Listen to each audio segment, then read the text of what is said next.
देख रहे हैं A1 राजस्थान और आपके साथ मैं हूं भारती उत्कर्ष जैन। प्रदेश में महिलाएं और युवतियां आज हर वो काम कर रही हैं जिनको कुछ वर्षों तक उन कामों के काबिल नहीं माना जाता था। हालांकि दूर दराज के गांव में आज भी महिलाएं चूल्हा चौका तक ही सीमित हैं, लेकिन कोटा की लड़कियों ने हिम्मत दिखाते हुए ऐसी जगह काम करने की ठान ली है जहां पर जरा सी लापरवाही उन पर भारी पड़ सकती है। हम बात कर रहे हैं पेट्रोल पंप की। कोटा के DCM रोड स्थित एक पेट्रोल पंप पर 6 महिला कर्मियों का स्टाफ है, जहां फ्यूल भराने के लिए जैसे ही कोई गाड़ी आती है, महिला कर्मी बड़े कॉन्फिडेंस के साथ आगे बढ़ती हैं और बेझिझक पेट्रोल भरती है, जो न केवल अपने परिवार के लिए बल्कि पूरे कोटा शहर के लिए एक मिसाल है।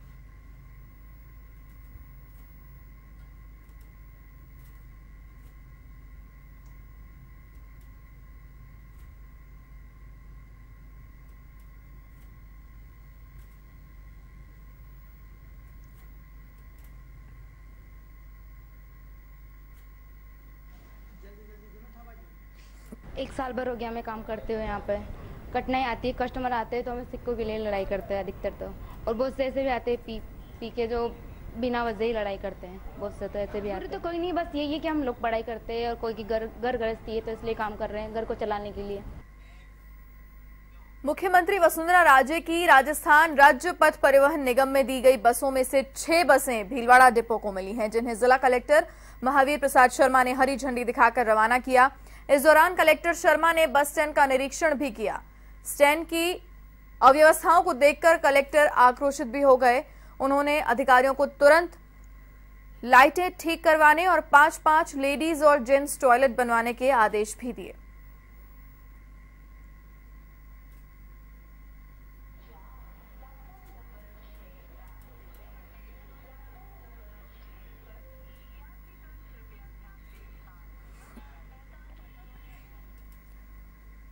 राजधानी के चौमू में पेयजल संकट से परेशान जनता के लिए एक अच्छी खबर है।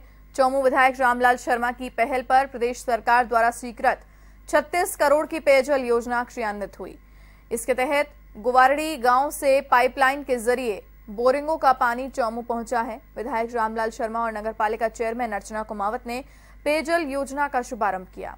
इस योजना के तहत 3 पुरानी टंकियों सहित 6 नई बड़ी टंकियों का निर्माण किया जा रहा है। पहले चरण में बलेखंड से चौमू तक पानी पहुंचाया जा रहा था, जिसकी पेयजल के रूप में सप्लाई की जा रही थी।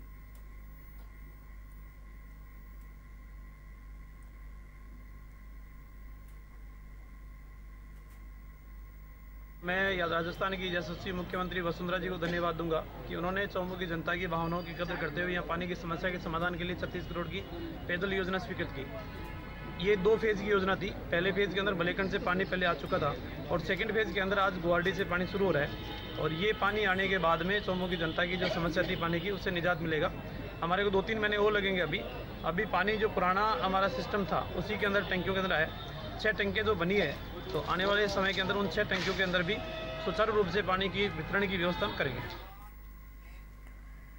श्रीगंगानगर के पदमपुर कस्बे के चक 2 में ग्रामीणों का जूट की बोरी में अज्ञात शव नहर में बहता हुआ दिखा, जिसे ग्रामीणों ने रोककर नहर से बाहर निकाला और पुलिस को सूचना दी, जिसके बाद मौके पर पहुंची पुलिस ने बोरे को काटकर शव को बाहर निकाला। शव 35 से 40 वर्ष के व्यक्ति का बताया जा रहा है। पुलिस ने खेत मालिक की रिपोर्ट पर अज्ञात के विरुद्ध धारा 302-201 में मुकदमा दर्ज कर मृतक की शिनाख्त और पोस्टमार्टम की कार्रवाई शुरू कर दी है।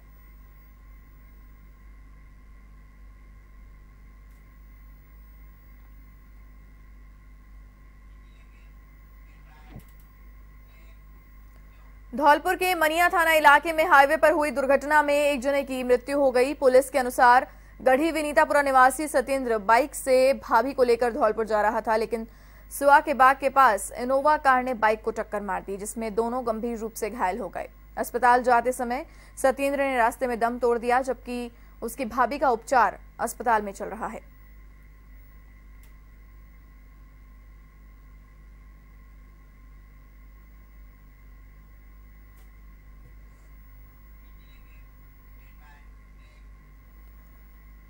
खाटू श्याम जी के वार्षिक लक्खी मेले के दौरान भिखारियों की संख्या में एकाएक बढ़ोतरी हो गई। यही नहीं, काफी संख्या में फर्जी भिखारी भी इस बार खाटू श्याम जी आ गए हैं, जो अपने नकली घावों को श्रद्धालुओं को दिखाकर उनसे दया की भीख मांग रहे हैं। सूचना मिलने पर रींगस थाना प्रभारी महेश कुमार ने कार्रवाई करते हुए करीब आधा दर्जन फर्जी भिखारियों को सड़क से उठाकर अस्पताल में भर्ती करवाया। अस्पताल में जब इन भिखारियों के घावों की जांच की गई तो चौंकाने वाले खुलासे हुए। इन फर्जी भिखारियों ने नकली अंगों पर केमिकल लगाकर घाव का रूप दे रखा था और उन घावों को श्रद्धालुओं को दिखाकर भीख मांगी जा रही थी।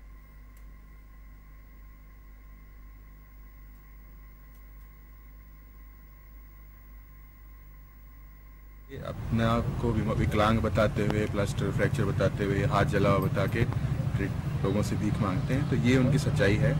ये आटा है जो अपने हाथ पे बांध के हाथ को आटा लगाते हैं, उस पर कोई कलर लगा के उसको इस्तेमाल करते हैं। और अभी आपने देखा कि एक ने प्लास्टर बांध रखा है लेकिन अंदर कुछ नहीं है, पट्टी बांध के लोगों को पागल बनाता है। भरतपुर के मथुरा गेट थाना में एक जने ने बैंक खाते में धोखाधड़ी करने का मामला दर्ज कराया है। एसटीसी हाउसिंग बोर्ड कॉलोनी निवासी कैलाशनाथ अग्रवाल के बैंक खाते से किसी ने 40,000 रुपए निकाल लिए। पुलिस के अनुसार उनके खाते से 28 फरवरी को 2 बार 20-20 हजार रुपए सूरजपुर स्थित एटीएम से निकाल लिए गए, जबकि कैलाशनाथ के अनुसार उन्होंने ना तो अपना एटीएम किसी को दिया और ना ही उन्होंने एटीएम से रुपए निकाले।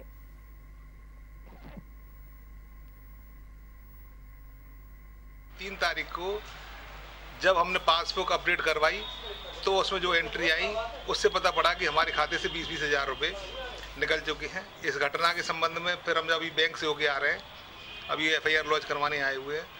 जब बैंक मैनेजर साहब से संपर्क किया तो उन्होंने फिर डिटेल निकलवाई। डिटेल निकलवाने के बाद ये मालूम पड़ा कि ये 28 तारीख को 10:20 पे और 10:21 पे 2 बार में 40,000 रुपये निकले हैं। धौलपुर जिले के सरमुथरा थाना पुलिस ने नाकाबंदी के दौरान करीब 5 लाख रुपए की कीमत की अवैध शराब बरामद की है।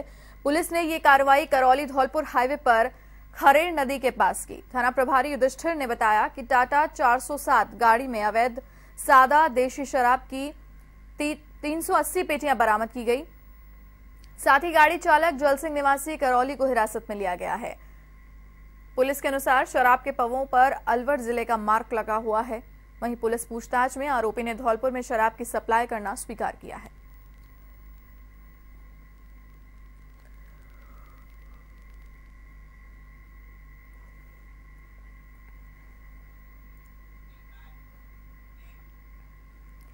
जोधपुर के महर्षि गौतम स्कूल के सामने एक कार डिवाइडर से टकरा गई, जिससे सड़क पर जाम लग गया। वहीं हादसे में कार चालक घायल हो गया। पुलिस के अनुसार गुजरात नंबर की गाड़ी एयरपोर्ट से सर्किट हाउस की तरफ जा रही थी।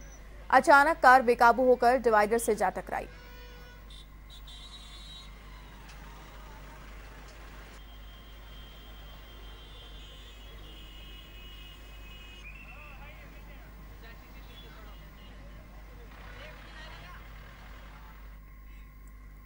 कोटा के गुमानपरा थाना इलाके की फल सब्जी मंडी में लहसुन चुराने के मामले में 2 पक्षों के बीच झगड़ा हो गया। इस दौरान दोनों पक्षों के बीच जमकर हंगामा और मारपीट हुई।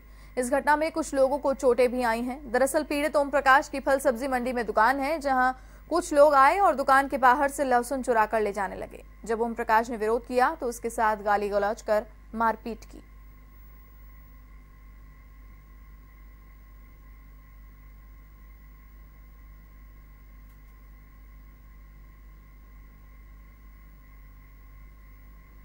तो लहसुन बेच रहे थे तो वो गुंडा करते 8-10 जने, तो लहसुन उठा रहे थे, हमने मना करा तो दादागिरी करी, चाकू लेके आगे मारने के लिए मारपीट करी।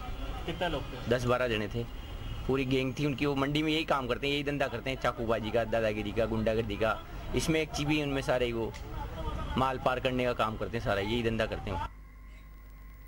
जयपुर के दुर्गापुरा स्थित राज्य कृषि प्रबंधन संस्थान में महिला सशक्तिकरण के लिए कार्यशाला का आयोजन किया गया।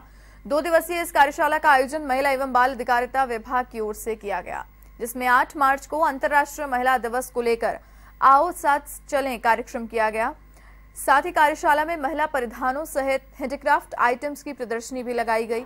वहीं कार्यक्रम में पंचायती राज मंत्री राजेंद्र राठौड़, महिला एवं बाल विकास मंत्री अनीता भदेल ने शिरकत की। मंत्री बघेल ने कहा कि महिलाओं में बहुत अधिक क्षमता होती है, वो जिस कार्य को करती हैं उसे पूरी शिद्दत के साथ करती हैं। इस दौरान कई महिला विधायकों और अधिकारियों सहित कई लोगों ने अपनी मौजूदगी दर्ज कराई।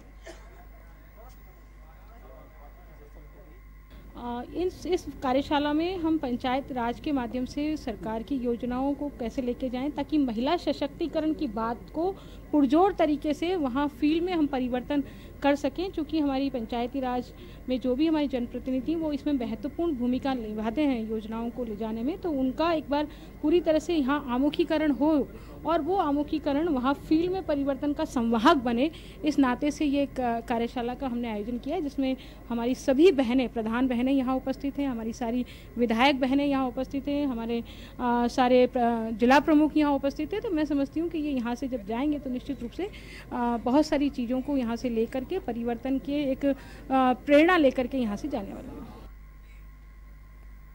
ब्यावर के पाली बाजार में स्थित भारतीय क्रेडिट कोऑपरेटिव सोसाइटी के कर्मचारी निवेशकों की लाखों रुपए की जमा राशि को लेकर फरार हो गए। ऐसे में परेशान निवेशकों ने सिटी थाने में कोऑपरेटिव कंपनी के निदेशक और मैनेजर के खिलाफ मुकदमा दर्ज कराया।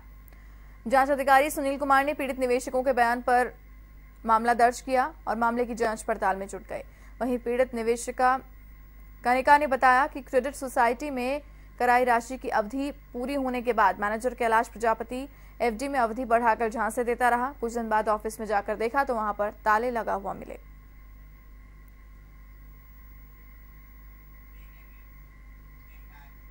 धौलपुर में परिवहन विभाग ने अवैध ओवरलोड वाहनों के खिलाफ कार्रवाई करते हुए 40 लाख रुपए का जुर्माना वसूल किया है। साथ ही विभाग ने अब तक 1.5 करोड़ रुपए का राजस्व वसूल कर लिया। परिवहन विभाग की इस कार्रवाई से नेशनल हाईवे संख्या 3 पर वाहनों की लंबी कतारें लग गई हैं। परिवहन निरीक्षक रामवीर सिंह चौधरी ने बताया कि हाईवे पर ओवरलोड वाहनों के खिलाफ सख्त कार्रवाई करते हुए 550 ओवरलोड वाहनों के चालान काटे गए और उनके खिलाफ कार्रवाई कर 40 लाख रुपए का जुर्माना वसूल किया। साथ ही निरीक्षक चौधरी ने बताया कि यह अभियान लगातार जारी रहेगा और ओवरलोड वाहनों के खिलाफ सख्ती से कार्रवाई की जाएगी।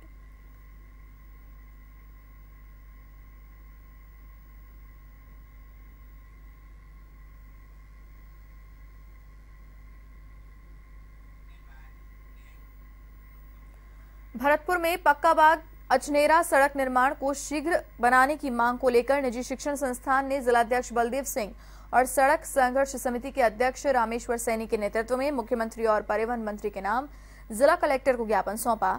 इस मौके पर बलदेव सिंह ने बताया कि मुख्यमंत्री द्वारा 2 माह पूर्व अचनेरा पक्का बाग सड़क निर्माण का उद्घाटन किए जाने के बावजूद अभी तक निर्माण कार्य शुरू नहीं किया गया है, जिसके चलते राहगीरों के साथ वाहन चालकों को भी खासी परेशानी उठानी पड़ रही है।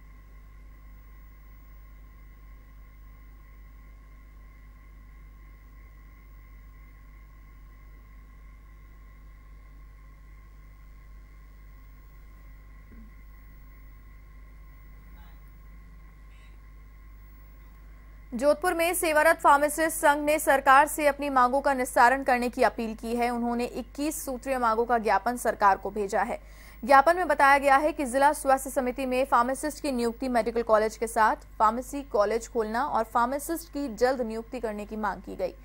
इस संबंध में संघ के जुगल जाखड़ ने प्रेस वार्ता में बताया कि फार्मासिस्ट संवर्ग विभिन्न मांगों को लेकर काफी समय से संघर्षरत है, लेकिन सरकार ने कोई ध्यान नहीं दिया है।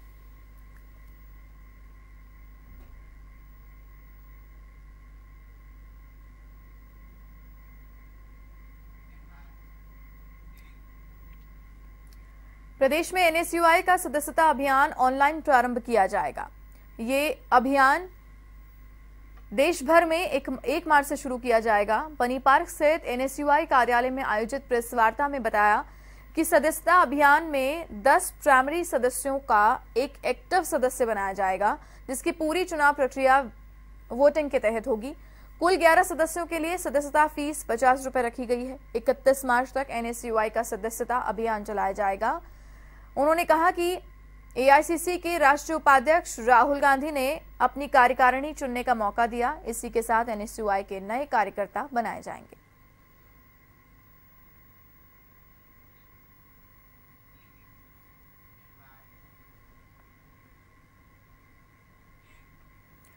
उदयपुर में विद्यापीठ विश्वविद्यालय के संगठक फिजियोथेरेपी महाविद्यालय में 2 दिवसीय अंतर्राष्ट्रीय फिजियोथेरेपी सेमिनार का आयोजन हुआ।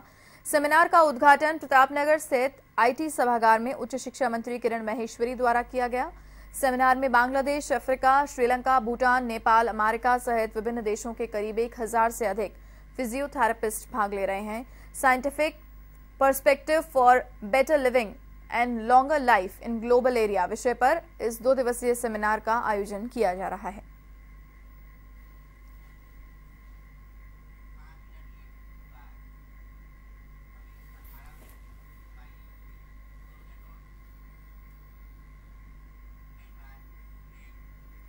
सवाई माधोपुर के मलारना डूंगर उपखंड को पंचायत समिति का दर्जा दिलाने की मांग इन दिनों जोर पकड़ती हुई नजर आ रही है। पंचायत समिति की मांग को लेकर शहर के लोगों ने खून से हस्ताक्षर अभियान चलाकर बजट से पहले सरकार का ध्यान इस ओर आकर्षित करने का प्रयास किया है।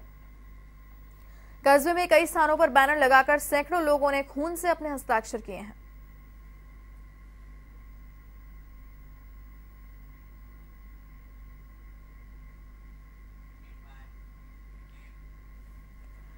भीलवाड़ा में नगर विकास न्यास के अधीन पार्कों की स्थिति दयनीय है। यहां पार्क में घूमने आने के बजाय मवेशियों को बांधने का काम किया जा रहा है।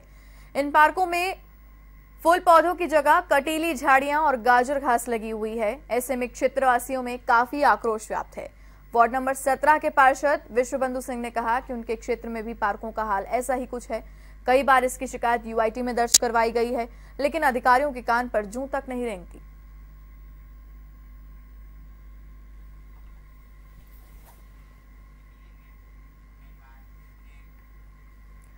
डीडवाना के रामसाबास में गोचर और कब्रिस्तान की भूमि पर अतिक्रमण करने का आरोप लगाते हुए ग्रामीणों ने एसडीएम को ज्ञापन सौंपा है।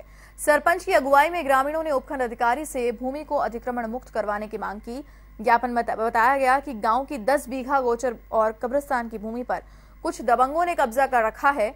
ग्रामीणों के विरोध के बावजूद भी अतिक्रमणकारी मानने को तैयार नहीं है। साथ ही यहां पर बन रहे नाले के निर्माण में भी बाधा डाली जा रही है।